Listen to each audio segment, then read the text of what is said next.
what's the best way long-term to manage that.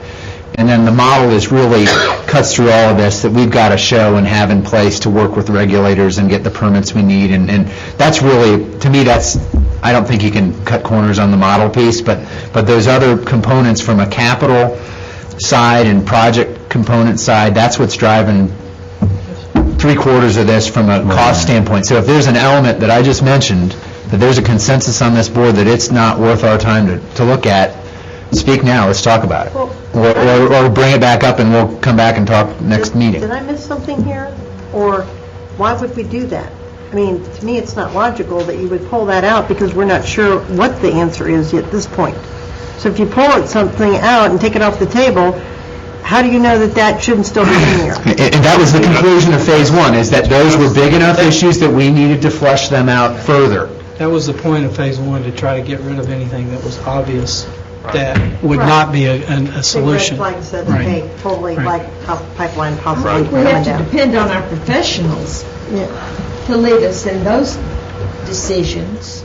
But Well, professionals aren't voting on the $1.45 million. Is what, Right. They're not voting on that. We're voting on that. And if we know that the chances are, or we suspect that the chances are, that you're not going to build a wastewater treatment plant east of I-65 in the next 20 years, then there's not a heck of a lot of reason to include that in there. If you know logically that you could expand the one that you currently got to cover yourself for the next 20 years in expansion and have less issues with the state, have less issues with cost, then it doesn't make much sense to me to include that to that side of it. And I've sat and listened to some of the stakeholders' meetings, and I've listened to some of the other issues, and we can leave it in there.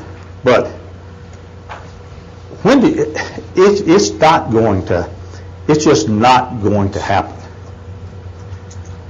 in the next 10 or 15 years. Well, I would say that something needs to happen within that time frame. Well, I don't disagree with that. And I don't know, we don't know that your existing facility can handle it. And we also don't know what the cost implications of the infrastructure and pumping to get the wastewater from the south part of your service area to the existing wastewater plant.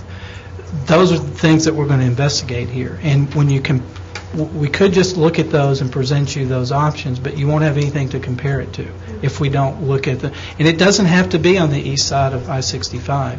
We haven't necessarily limited ourselves to saying it has to be on that site. We understand you have property there, and it's, from the standpoint of being near the river and floodplains and things like that, there are some benefits to that site, but conceptually, that's not what we're looking at. We're looking at somewhere in the south end of town, and so there's some flexibility on the exact siting. But the idea is to understand whether that option, a separate wastewater plant, or to consolidate everything at one, is the best option for 30 years. we don't know that yet. But something will have to happen probably within I'm not sure, I haven't looked at the numbers recently, the growth numbers, but it's sooner than later. It's probably within a 5-year period you're going to have to make a decision on starting expansion or doing something.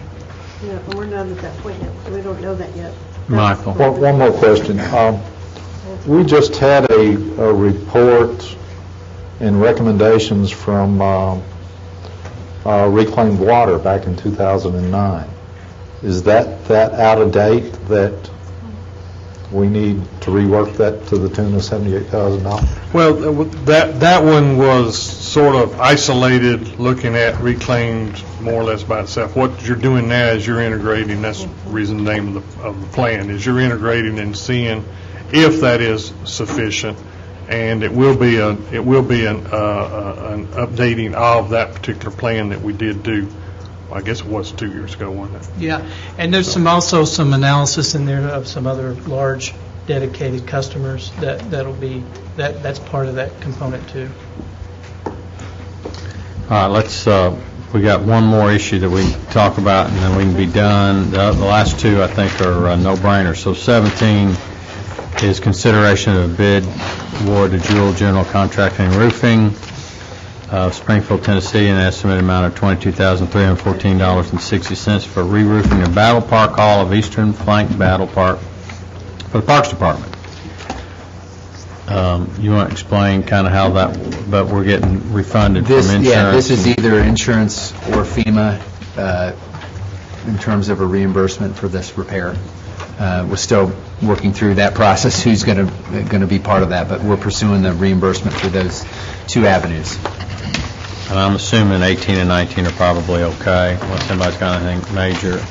If not, let's adjourn for about 5 minutes and we'll get reset and come back. So,